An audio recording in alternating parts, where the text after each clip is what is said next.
गुरुमुखो, आज का सत्संग बहुत ही महत्वपूर्ण है। सभी गुरुमुख ध्यान पूर्वक सुने और लाभ उठाएं। गुरुमुखो, परम संत श्री कबीर साहेब जी कहते हैं कि हया पे लो काढ़ी ले छीर नीर निर्वार, एहे गए जो सार को सो जन उतरे पार। गुरुमुखो, जिस तरह हंस पक्षी की चोंच में यह गुण होता है कि वह दूध में मिले पानी को भी अलग कर देती है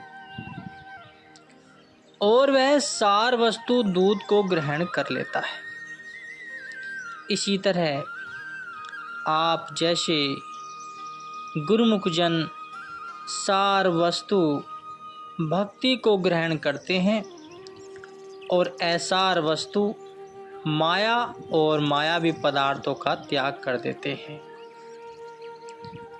यदि इस प्रकार का जीवन बन जाए तो कितना सुख, आनंद और खुशी प्रतीत होती है। जहाँ मायावी ख्याल आ जाते हैं, जीवन दुख, परेशान व चिंता से भर जाता है, क्योंकि ये मालिक से दूर करते हैं। मालिक का नाम सिमरन सेवा भक्ति की लगन सुरति को एकाग्र करने के साधन है। यदि सुरति एकाग्र हो गई तो सुख ही सुख प्राप्त होगा, उसको दुख छू भी नहीं सकता। गुरुमुखो, मोह माया में भटके हुए जीव को कितनी कठिनाइयों से तो मानुष देह की प्राप्ति होती है, किंतु मन इसे अपनी लपेट में लेकर इसके कीमती समय को नष्ट कर देता है। जीव चाहे कितना भी दुखी, अशांत और विवश बना रहे, परंतु मन स्वभाववश सांसारिक विषयों का ही रस लेना चाहता है। सोचो और विचार करो कि जब ऐसी दशा है तो जीवात्मा इस हिंसक मन के चंगुल से कैसे छूट सकता है।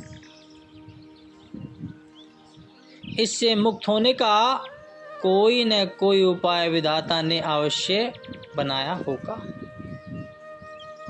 पराधीनता तो किसी को प्रिय नहीं है।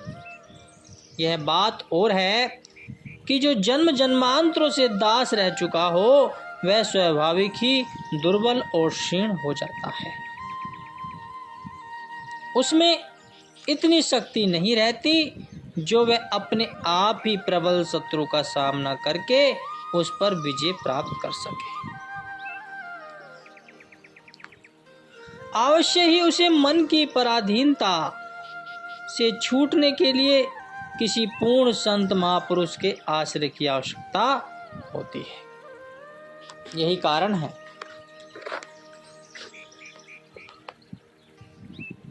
कि जब निर्बल जीव संत सद्गुरु की शरण में आकर उनका आश्रय लेता है और उनके बताए हुए गुरु शब्द की कमाई करने लगता है, तो मन की शक्तियां स्वयं भी क्षीण होने लगती है।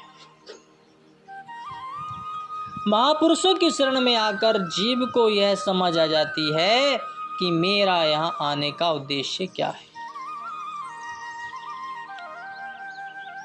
यदि इस जन्म में भी जीव मन की चालों के अधीन चलता रहा तो मानुष जन्म का सर्वनाश हो जाएगा।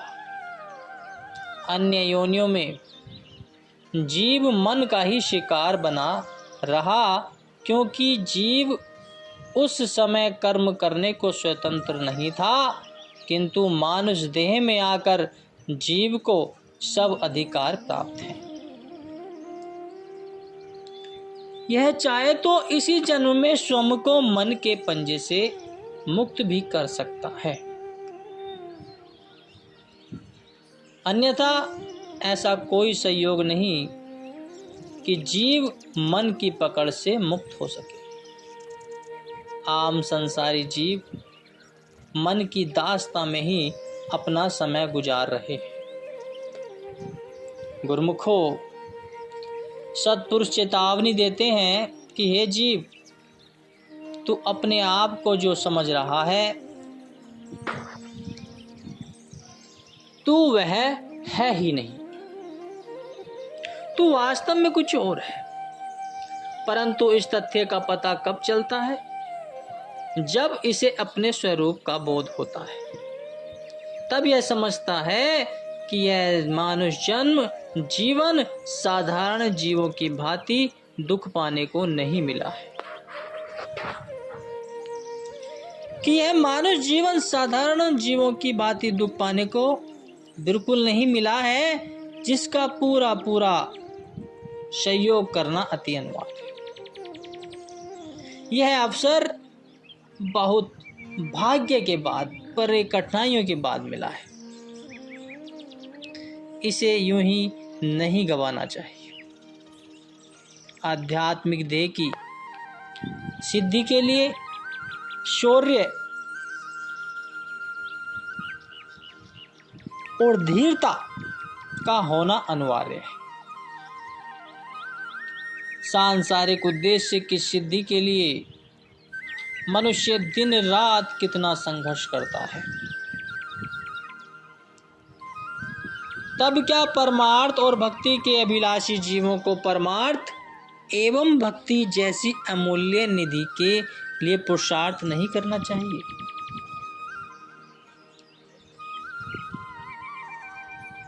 कहते हैं कि नर संसारी लगन में दुख सुख कहे करोर, नारायण हरि प्रीति में जो होवे सो थोर। कि सांसारिक पदार्थों की धुन में तो मनुष्य अनेक प्रकार के कष्ट कलेश सहन करता है, तो विशुद्ध भक्ति को प्राप्त करने के मार्ग में जो दुख आएंगे, क्या वे झेले न जा सकेंगे? इस पथ में तो जो भी कठिनाइयां सामने आए थोड़ी हैं। सिर देकर भी यदि भक्ति का सौदा मिले तो वो भी सस्ता है। गुरुमुखो, संत कहते हैं कि सह बारी कट्टियां जे शीस कीचे कुर्बान, नानक कीमती ना पवे परिया दूर मकान। कहते हैं कि यदि प्राणों की बलि देकर भी भक्ति मिलती हो तो इसे सस्ता सौदा समझना चाहिए। जिन गुरुमुखों को इस तथ्य की समझ आ जाती है, वे अपने कर्तव्य में प्रमाद नहीं करते, संकोच भी नहीं करते और न ही इस स्वर्ण अवसर को गवाते। वे अपना संकल्प पक्का रखते हैं, इसमें थिरकते नहीं, सकुचाते नहीं। गुरुमुखों, जिंदगी का कोई भरोसा नहीं है। समय बीतता जा रहा है। थोड़े समय में ही अपने जीवन के वास्तविक उद्देश्य को पूरा करना है। अगर इस समय में मालिक से एक रूप न हुआ तो फिर इंसान की बड़ी हानि होगी और पछताना पड़ेगा। इसलिए महापुरुष जीवों को बार बार सुजात करते हैं कि यह समय दोबारा नहीं मिलेगा। जो बीत गया सो बीत गया। जो हाथ में है, थोड़ा है या ज़्यादा, इसे गनीमत समझ अपना काम बना लो, वरना समय तो हाथ से निकला जा रहा है।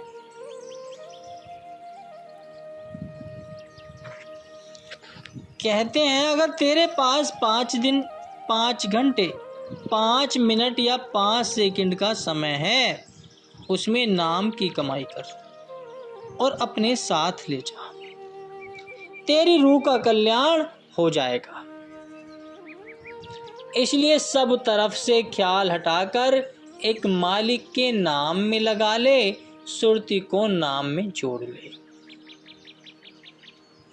महापुरुषों ने भक्ति के सरल नियम बना दिए हैं ताकि हर एक का ख्याल इनकी तरफ लगा रहे। सुरती मालिक के चरणों में जुड़ी रहे, इसी से मालिक की प्राप्ति होगी। भाग्यशाली जीव इन नियमों पर चलकर सच्चे सुख को प्राप्त करते हैं और अपने जीवन को सफल कर लेते हैं। मनुष्य को संसार में रहकर जीना है। संसार की सकल सामग्री जो कुछ इसके पास है, प्राकृतिक की ओर से इसे यात्रा व्यय के लिए दी गई है, खर्च के लिए दी गई है। ईश्वरीय नियम का पालन करते हुए इसे प्रयोग में लाना है, किंतु इसमें मन अटकाना कदापि उचित नहीं है। इसके विपरीत चलने वालों को दंड स्वरूप बारंबार 84 लाख योनियों के चक्कर काटने पड़ते हैं। ईश्वरीय नियम के अनुसार चलने और प्राकृतिक के अनुकूल सभी कार्य करने वालों को सदा खुशी, स्वास्थ्य और सुख जीवन मिलना करता है। फिर वह कार्य चाहे कोई भी हो। प्राकृतिक नियमों का उल्लंघन कर अनियमितता एवं असावधानी से केवल जीवा के स्वाद हेतु अधिक खाने वाले मनुष्य सदैव रोगी और आलसी बने रहते हैं। नियम विरुद्ध अन्य कार्य करने से भी ऐसे ही परिणाम मिलेंगे। गुरुमुखो, अपराधी व दोषी को ही न्यायालय में जाने और अधिकारी के सम्मुख उपस्थित होने से भय लगता है। जो व्यक्ति नियमों की अवज्ञा नहीं करता, प्राकृतिक के नियमों का अतिक्रमण नहीं करता, वह प्राकृतिक के न्यायालय में जाने से कभी भयभीत नहीं होगा। सांसारिक भोग ऐश्वर्य, बंधु बांधव, मकान जायदाद तथा यहाँ तक कि हमारा अपना शरीर, यह सब कुछ उस मालिक की संपत्ति है। यह सब कुछ उसने हमें धरोहर के रूप में प्रदान किया है। जो इन्हें अनुचित रूप से प्रयोग में लाते हैं, उन्हें विधाता की ओर से दंड भोगना पड़ता है। वह क्या, ईश्वर के सब सामान उससे छीन लिए जाते हैं और उसे 84 लाख योनियों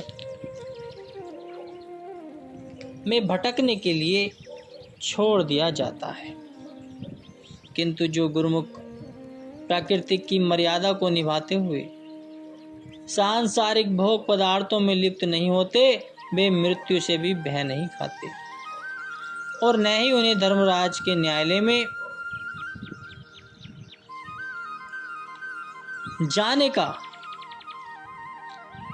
भय होता है। वे सत्पुरुषों के उपदेश अनुसार जीवन व्यतीत करते हुए अपना लोक परलोक संवार लेते हैं। तो गुरुमुखो, समय बहुत कम है। जितनी इस समय में कमाई करनी है, नाम की सच्ची कमाई करनी है, वो जितनी कर लोगे उतना ही लाभ मिलेगा, उतना ही मनुष्य जन्म को श्रेष्ठता प्राप्त होगी। और आपने अगर ऐसे ही समय को गवा दिया